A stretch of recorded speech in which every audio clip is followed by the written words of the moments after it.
Welcome to rhythm of learning. ഇന്ന് നമ്മൾ ഇക്കണോമിക്സിന്റെ class ആണ്.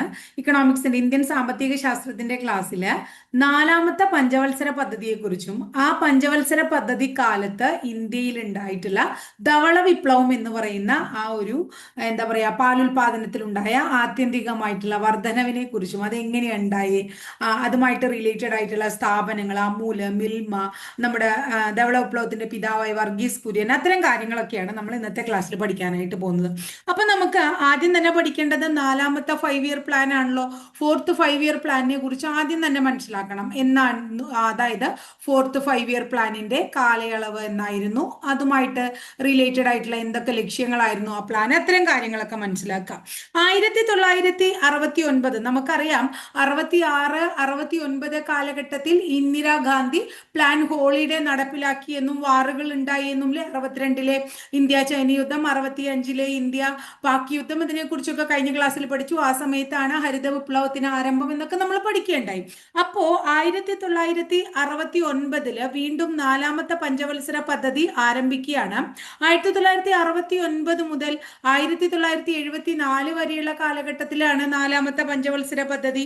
ഈ നാലാം പഞ്ചവത്സര പദ്ധതി സമയത്ത് ഇന്ത്യയിലെ പ്രധാനമന്ത്രി ആരായിരുന്നു എന്ന് ചോദിച്ചു കഴിഞ്ഞാൽ നമ്മൾ പറയണം ഇന്ദിരാഗാന്ധിയാണ്. അപ്പൊ ഇന്ദിരാഗാന്ധി പ്രധാനമന്ത്രി ആയിരിക്കുമ്പോൾ 1969-74 കാലഘട്ടത്തിൽ ഇന്ത്യയിൽ നാലാം പഞ്ചവത്സര പദ്ധതി ആരംഭിക്കുകയാണ്. എന്തായിരുന്നു ഇത് എന്തിനാണ് ഊന്നൽ നൽകിയത്? നാലാം പഞ്ചവത്സര പദ്ധതി ഊന്നൽ നൽകിയത് ദുർബല വിഭാഗങ്ങളുടെ ഉന്നമനത്തിനായിട്ടാണ്. എന്താണ്? ദുർബല വിഭാഗങ്ങളുടെ ഉന്നമനമായിരുന്നു എന്തിന്റെ ലക്ഷ്യം എന്നാ പറയുന്നത്? നാലാം പഞ്ചവത്സര പദ്ധതിയുടെ ലക്ഷ്യം, അല്ലെങ്കിൽ അത് ഊന്നൽ നൽകിയത് അതിനായിരുന്നു എന്ന് മനസ്സിലാക്കുക കേട്ടോ. ഇനി എന്താണ് നമ്മൾ സാമ്പത്തികമായിട്ടുള്ള നമ്മുടെ ഉയർച്ച, അതുപോലെ തന്നെ എന്താണ് സാങ്കേതിക എന്താ പറയാ നിക്ഷേപങ്ങളിലുള്ള സാശ്രയത്വം തുടങ്ങിയവ നേടുക എന്നൊക്കെ ഉദ്ദേശത്തോടു കൂടി നമ്മൾ നാലാം പഞ്ചവത്സര പദ്ധതി ആരംഭിച്ചു. എങ്കിലും 1971 എന്തുണ്ടായി? ഇന്ത്യ പാക് യുദ്ധം നടന്നു അല്ലെ? നമുക്കെല്ലാവർക്കും അറിയുന്നതാണ്. ഇന്ത്യയും പാകിസ്ഥാനും തമ്മിലുള്ള യുദ്ധം 1971 നടക്കുകയും ബംഗ്ലാദേശ് രൂപീകരിക്കുകയും ചെയ്തു അല്ലെ? അതിന്റെ പരിണിത ഫലമായിട്ട് അല്ലെ ബംഗ്ലാദേശ് രൂപീകരിക്കുകയും ചെയ്തു. ഇതൊക്കെ നടന്നത് നാലാം പഞ്ചവത്സര പദ്ധതി കാലത്താണ്. അപ്പോൾ നമ്മൾ ഉദ്ദേശിച്ചത് 5.6% വളർച്ചാ നിരക്കാണ് ഈ പഞ്ചവത്സര പദ്ധതി കാലത്ത്. എങ്കിലും നമുക്ക് 3.3% വളർച്ചാ നിരക്ക് കൈവരിക്കാനേ ഈ പഞ്ചവത്സര പദ്ധതി കൊണ്ട് സാധിച്ചുള്ളൂ.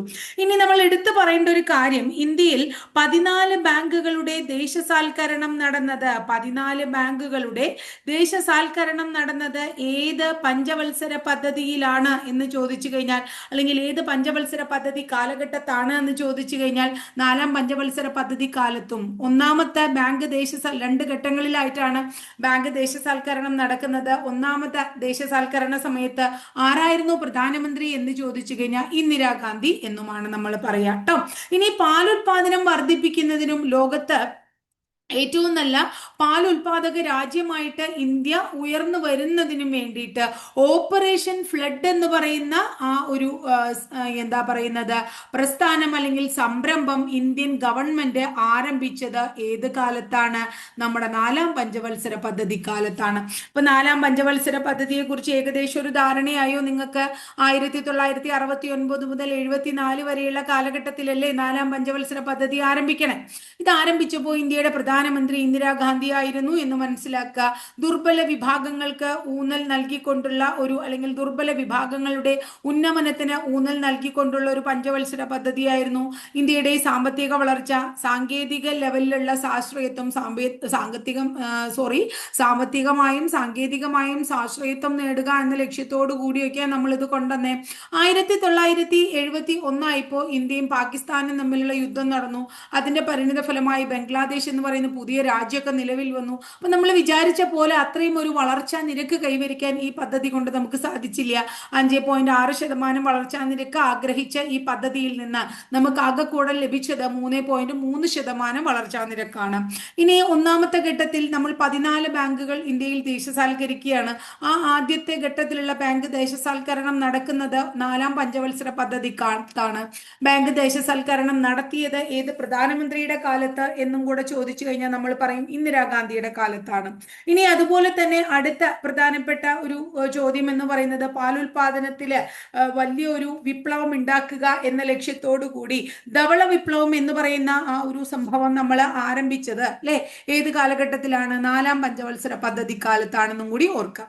അപ്പൊ ഇന്ത്യയിൽ പാലുൽപാദനത്തിലുണ്ടായ ആത്യന്തികമായ വർധനവിനെയാണ് നമ്മൾ ധവള വിപ്ലവം എന്ന് വിശേഷിപ്പിക്കുന്നത്. അതായത് നമ്മൾ വിചാരിച്ച രീതിയിലല്ല, ഭയങ്കര രീതിയിൽ, അത്രയും അധികം ഗംഭീരമായിട്ടുള്ള രീതിയിൽ പാലുൽപാദനം ഇന്ത്യയിൽ ഉണ്ടാവുകയാണ്. അത് എന്താ പറയാ, വൈറ്റ് റവല്യൂഷൻ ആയിട്ട് നമ്മളോട് ഇന്ത്യയുമായിട്ട് സഹകരിച്ച രാജ്യം ഏതാണെന്ന് ചോദിച്ചു. വൈറ്റ് റവല്യൂഷന് ഇന്ത്യയുമായിട്ട് സഹകരിച്ച രാജ്യം ഏതാണെന്ന് ചോദിച്ചു കഴിഞ്ഞാൽ നമ്മൾ എന്താ പറയേണ്ടത്? സ്വിറ്റ്സർലൻഡ് എന്ന് പറയുന്ന രാജ്യമാണ് ഇന്ത്യയുമായിട്ട് സഹകരിച്ചത്. ഇന്ത്യയിൽ 700-ൽ അധികം പട്ടണങ്ങളിൽ 700-ൽ അധികം പട്ടണങ്ങളിൽ നിന്നുമുള്ള കൺസ്യൂമേഴ്സ് എന്ന് പറഞ്ഞാൽ ആരാ? നമ്മുടെ ഈ പാലുൽപാദിപ്പിക്കുന്ന ആൾക്കാരുണ്ടല്ലോ, അവരെ രാജ്യത്തെ പാൽ ഉൽപാദകരുമായും വിൽപ്പനക്കാരുമായും ബന്ധിപ്പിക്കാൻ ഇന്ത്യ ഗവൺമെന്റ് ആരംഭിച്ച പദ്ധതി. അതായത് 700-ലധികം പട്ടണങ്ങളില് എന്തുണ്ട്? പാൽ ആവശ്യമുള്ള ആൾക്കാരുണ്ട്, കൺസ്യൂമേഴ്സ് ഉണ്ട്. അപ്പൊ അവര് രാജ്യത്തെ പാല് ആരാണ് ഉൽപ്പാദിപ്പിക്കുന്നത്? പാൽ പ്രൊഡക്ഷൻ നടത്തുന്ന ആൾക്കാർ ആരാണ്? അതിന്റെ വിൽപ്പനക്കാരാരാണ്? അവരുമായിട്ടും ബന്ധിപ്പിക്കാൻ വേണ്ടി ഇന്ത്യൻ ഗവൺമെന്റ് ആരംഭിച്ചതാണ്, സ്വിറ്റ്സർലൻഡിന്റെ സഹകരണത്തോടെ ആരംഭിച്ചതാണ് ധവള വിപ്ലവം എന്ന് പറയുന്ന ഈ പദ്ധതി. അങ്ങനെ ലോകത്തിലെ തന്നെ ഏറ്റവും വലിയ പാൽ ഉൽപാദക രാജ്യങ്ങളിൽ ഒന്നായി മാറാൻ ഇന്ത്യയെ സഹായിച്ചത് ഏത് എന്ന് ചോദിച്ചു കഴിഞ്ഞാൽ ധവള വിപ്ലവമാണ്. അതിനെ സഹായിച്ചത് ഇന്ത്യയുടെ പാൽക്കാരൻ, അല്ലെങ്കിൽ ഇന്ത്യൻ ധവള വിപ്ലവത്തിന്റെ പിതാവ് എന്ന പേരിലൊക്കെ അറിയപ്പെടുന്ന ഇന്ത്യയുടെ എന്താ പറയുന്നത്, പാൽക്കാരൻ എന്ന ഇദ്ദേഹത്തിന് ഒരു വിശേഷണമുണ്ട്. അതായത് ഇന്ത്യയുടെ പാൽക്കാരൻ എന്നും ഇന്ത്യൻ ധവള വിപ്ലവത്തിന്റെ പിതാവ് എന്ന പേരിലും അറിയപ്പെടുന്ന കോഴിക്കോട് ജില്ലയിൽ ജനിച്ച ആരാണ്? ഡോക്ടർ വർഗീസ് കുര്യൻ എന്ന് പറയുന്ന വ്യക്തിയാണ്. അപ്പൊ ഇദ്ദേഹമാണ് ഇന്ത്യക്ക് ഇത്രയും മാത്രം ധവള വിപ്ലവവുമായിട്ട് റിലേറ്റഡ് ആയിട്ട് അത്രയും ഒരു എന്താ പറയാ ഇന്ത്യയിൽ ഒരു മാറ്റം ഉണ്ടാക്കാൻ സഹായിച്ചത് ആരുടെ സഹകരണത്തോടു കൂടിയിട്ടാണ്? നമ്മുടെ വർഗീസ് കുര്യന്റെ സഹായത്തോടു കൂടി. 3 ഫേസുകളിലായിട്ട് 1970-80 കാലഘട്ടത്തിൽ, 1981-85 കാലഘട്ടത്തിൽ, 85-96 കാലഘട്ടത്തിൽ, ഇങ്ങനെ 3 കാലഘട്ടങ്ങളിലായിട്ടാണ് ഓപ്പറേഷൻ ഫ്ലഡ് ഇന്ത്യയിൽ നടന്നത് എന്ന് നമ്മൾ മനസ്സിലാക്കി. ഇന്ത്യയെ ധവള വിപ്ലവത്തിലേക്ക് നയിച്ചത് ഈ 3 കാലഘട്ടങ്ങളാണ് കേട്ടോ. അപ്പൊ തുടങ്ങി 70-80 കാലഘട്ടത്തിൽ അതിന്റെ ഒരു എന്താ പറയാ തുടക്ക കാലഘട്ടമായിരുന്നു. കുറച്ചും കൂടിയും അതിന്റെ ആ ഒരു ഗ്രോത്തിലേക്ക് എത്തിയത് 81-85 ആ സൈക്കിളിന്റെ ഗ്രോത്തിൽ ഏറ്റവും ഉയർച്ചയിൽ എത്തിയത് 85-96 കാലഘട്ടത്തിലാണ് കേട്ടോ. അപ്പൊ ഇത്രയൊക്കെ ധവള വിപ്ലവവുമായിട്ട് ബന്ധപ്പെട്ട് നിങ്ങൾ ഈ പരീക്ഷയ്ക്ക് ചോദിച്ചു കഴിഞ്ഞാൽ അറിയേണ്ട കാര്യങ്ങളാണ്. ആരുമായിട്ടാണ് സഹകരിച്ചത്? സ്വിറ്റ്സർലൻഡുമായിട്ടാണ് സഹകരിച്ചത് എന്ന് ഓർത്തു വയ്ക്കാം. ഇന്ത്യയുടെ ക്ഷീരോത്പാദന സഹകരണ പ്രസ്ഥാനം എന്ന് വിശേഷിപ്പിക്കുന്നത് നമ്മൾ അമൂലിനെയാണ്. ഇന്ത്യയിലെ ക്ഷീരോത്പാദക സഹകരണ പ്രസ്ഥാനം, ഇന്ത്യയിലെ ക്ഷീരോത്പാദക സഹകരണ പ്രസ്ഥാനം. എന്താണ് അമൂലിന്റെ പൂർണ്ണരൂപം? ആനന്ദ് മിൽക്ക് യൂണിയൻ ലിമിറ്റഡ് ഗുജറാത്തിലെ ആനന്ദിൽ 1946-ൽ ആരംഭിച്ചതാണ്. അപ്പൊ 1946-ൽ ഗുജറാത്തിലെ ആനന്ദിൽ എന്താണ് ആരംഭിച്ചതാണ് അമൂല്, ഇന്ത്യയിലെ ക്ഷീരോത്പാദക സഹകരണ പ്രസ്ഥാനം. ഈ ആനന്ദിന്റെ സഹകരണത്തോട് കൂടിയിട്ടാണ് ഇന്ത്യയും നാഷണൽ ഡയറി ഡെവലപ്മെന്റ് ബോർഡും ഇന്ത്യയുടെ നാഷണൽ ഡയറി ഡെവലപ്മെന്റ് ബോർഡിന്റെ ഒരു പ്രോജക്റ്റ് ആയിരുന്നു ഈ എന്താ പറയാ ഓപ്പറേഷൻ ഫ്ലഡ് എന്നൊക്കെ പറയുന്നത്. അതിലൊക്കെ വളരെയധികം പങ്കുവഹിച്ചിട്ടുള്ളതാണ് അമൂൽ എന്ന് പറയുന്ന ഈ സ്ഥാപനമൊക്കെ. അമൂൽ ആരംഭിക്കാൻ മുൻകൈ എടുത്തത് ആര് എന്ന് ചോദിച്ചു കഴിഞ്ഞാൽ ഡോക്ടർ വർഗീസ് കുര്യനാണ് അമൂൽ ആരംഭിക്കാൻ മുൻകൈ എടുത്തത്. ഇനി നമ്മൾ നേരത്തെ പറഞ്ഞ പോലെ തന്നെ നാഷണൽ ഡയറി ഡെവലപ്മെന്റ് ബോർഡ് എന്ന് പറയുന്ന ഒരു സംഘടനയുണ്ട്. അതിന്റെ ആസ്ഥാനം എവിടെയാണെന്ന് ചോദിച്ചു കഴിഞ്ഞാലും ഗുജറാത്താ പറയാം. ഇനി നമ്മളോട് ചോദിക്കുകയാണ് ലോക ക്ഷീരദിനം എന്നാണ്. ലോക ക്ഷീരദിനം എന്നാണ് എന്ന് ചോദിച്ചു കഴിഞ്ഞാൽ ലോക ക്ഷീരദിനം ജൂൺ 1 ക്ഷീരദിനം എന്നാണ് ജൂൺ 1 കേട്ടോ.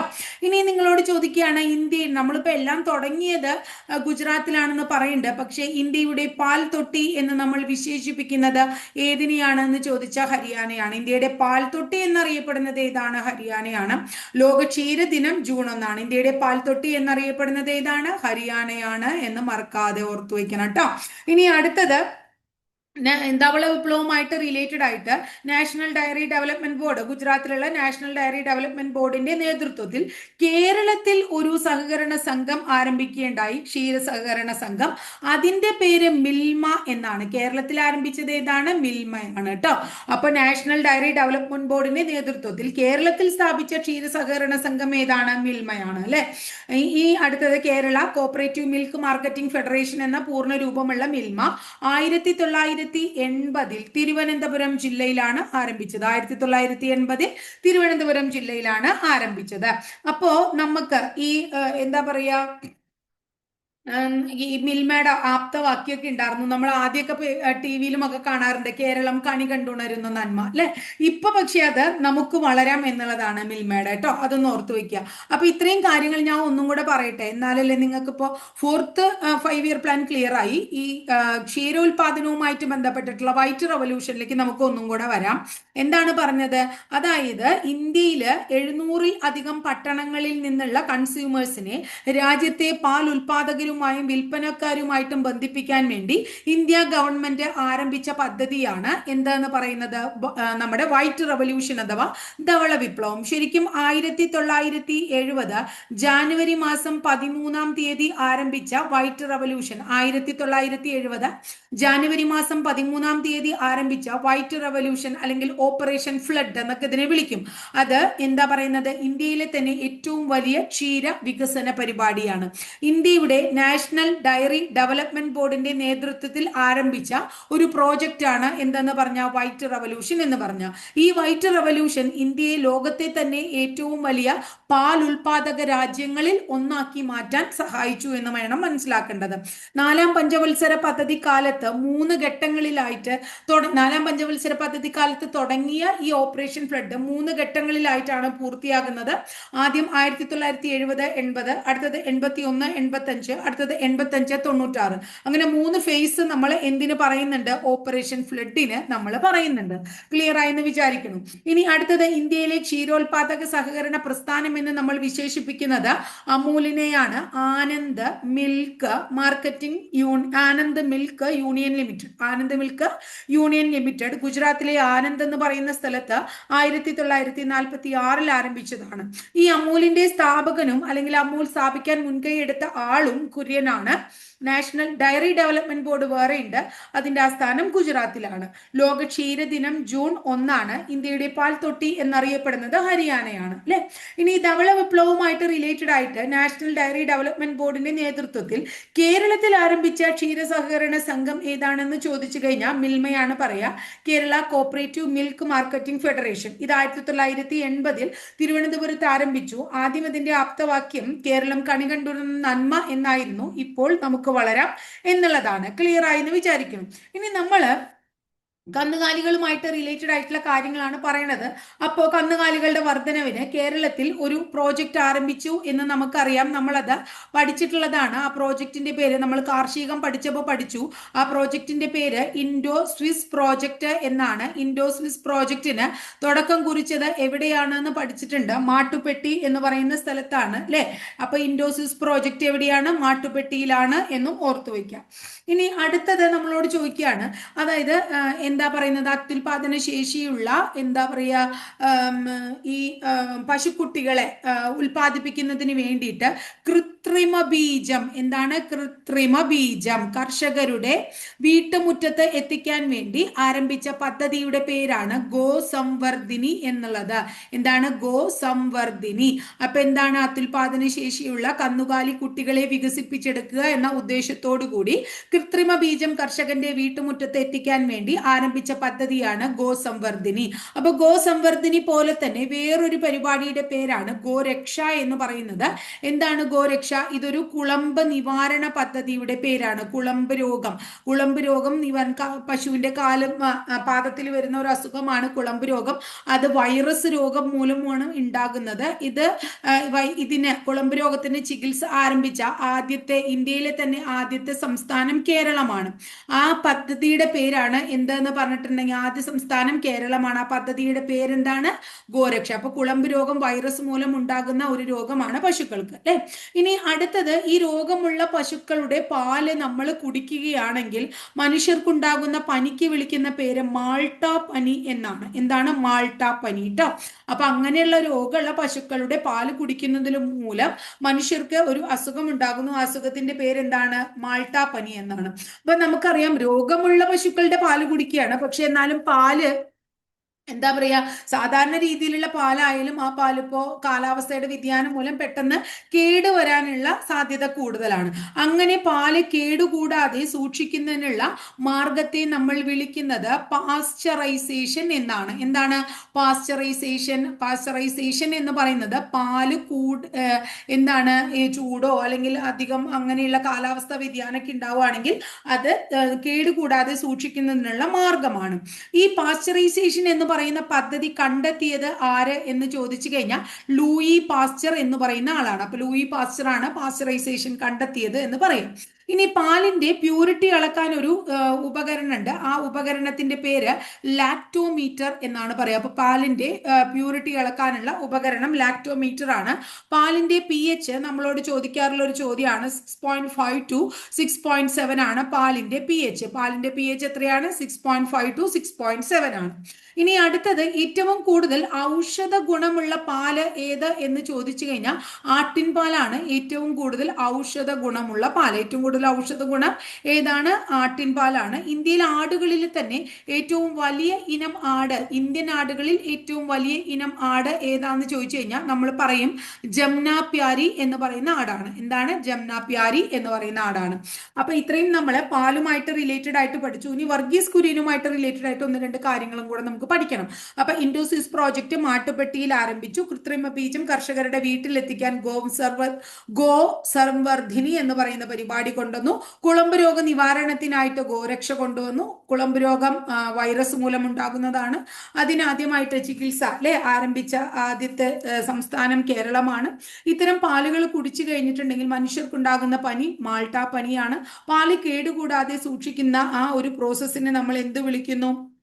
ശാസ്ത്രീയ മാർഗത്തിന് നമ്മൾ പാസ്ചറൈസേഷൻ എന്ന് വിളിക്കുന്നു. കണ്ടെത്തിയത് ലൂയി പാസ്ചറാണ്. പാല് എന്താ പറയുന്നത്, പാലിന്റെ പ്യൂരിറ്റി, നല്ല ശുദ്ധമായ പാലാണോ എന്ന് അറിയാൻ ഉപയോഗിക്കുന്ന ഉപകരണം ലാക്ടോമീറ്റർ ആണ്. പാലിന്റെ pH 6.5 മുതൽ 6.7 വരെയാണ്. ഏറ്റവും കൂടുതൽ ഔഷധ ഗുണമുള്ളത് ആട്ടിൻ പാലാണ്. ഏറ്റവും വലിയ ഇനം ആട് ഇന്ത്യയിലെ ജംനാ പ്യാരി എന്ന് പറയുന്നതാണ്. ഇനി നമ്മൾ പറഞ്ഞു ഇന്ത്യയുടെ പാൽക്കാരനാണ്. അതുപോലെ തന്നെ ഇന്ത്യൻ ധവള വിപ്ലവത്തിന്റെ പിതാവ് എന്നൊക്കെ അറിയപ്പെടുന്ന വ്യക്തിയാണ് ആര് എന്ന് പറഞ്ഞു? നമ്മുടെ വർഗീസ് കുര്യൻ എന്ന് പറഞ്ഞു. അദ്ദേഹവുമായിട്ട് റിലേറ്റഡ് ആയിട്ട് അദ്ദേഹത്തിന് പത്മഭൂഷൺ എന്ന് പറയുന്ന അവാർഡ് കിട്ടിയിട്ടുണ്ട്. അതുപോലെ തന്നെ പത്മഭൂഷൺ മാത്രമല്ല പത്മവിഭൂഷണും കിട്ടിയിട്ടുണ്ട്. അപ്പൊ ആദ്യം പത്മവിഭൂഷൺ എഴുതണം. പത്മവിഭൂഷൺ, പത്മശ്രീ എന്നീ 3 പത്മ അവാർഡുകൾ ആർക്ക് ലഭിച്ചിട്ടുണ്ട്? നമ്മുടെ വർഗീസ് കുര്യന് ലഭിച്ചിട്ടുണ്ട്. ഏതൊക്കെയാ കിട്ടിയേ? പത്മഭൂഷൺ, പത്മവിഭൂഷൺ, പത്മശ്രീ ട്ടോ. ഏതൊക്കെയാ കിട്ടിയേ? പത്മഭൂഷൺ കിട്ടിയിട്ടുണ്ട്, പത്മവിഭൂഷൺ കിട്ടിയിട്ടുണ്ട്. പത്മവിഭൂഷൺ എന്ന് പറയുന്ന പത്മ അവാർഡ് കിട്ടിയിട്ടുണ്ട്. പത്മഭൂഷൺ പുരസ്കാരം കിട്ടിയിട്ടുണ്ട്. അതുപോലെ തന്നെ പത്മശ്രീ കിട്ടിയിട്ടുണ്ട്. അതുപോലെ തന്നെ മാക്സസെ അവാർഡ് കിട്ടിയിട്ടുണ്ട്. എന്താ കിട്ടിയാണ്? മാക്സസെ. അപ്പൊ മാക്സസെ അദ്ദേഹത്തിന് 1963 കിട്ടി. പത്മവിഭൂഷൺ 1999 കിട്ടി. പത്മഭൂഷൺ 1966 കിട്ടി. പത്മശ്രീ 1965 കിട്ടി. അപ്പൊ ആദ്യം പത്മശ്രീ 65, 66 പത്മഭൂഷൺ, 69 പത്മവിഭൂഷൺ. ഇത്രയും അവാർഡുകൾ ആരെ തേടി വന്നിട്ടുണ്ട്? നമ്മുടെ വർഗീസ് കുര്യനെ തേടി വന്നിട്ടുണ്ട്. മാക്സസെ അവാർഡ് 1963 എന്ത് കിട്ടിയത്? മാക്സസെ അവാർഡ് അദ്ദേഹത്തിന് കിട്ടിയത്. ഇത്രയും കാര്യം ക്ലിയർ ആയില്ലേ? ഇനി അതുപോലെ തന്നെ ഇദ്ദേഹത്തിന്റെ വളരെ പ്രശസ്തമായിട്ടുള്ള ബുക്സ് നമ്മൾ പഠിച്ചു വെക്കണം. ഇദ്ദേഹത്തിന്റെ ബുക്സ് നിങ്ങൾ കേട്ടിട്ടുണ്ടായിരിക്കും. ഇദ്ദേഹത്തിന്റെ ബുക്സ് ഒന്ന്, I too had a dream. എന്താണ്? I too had a dream.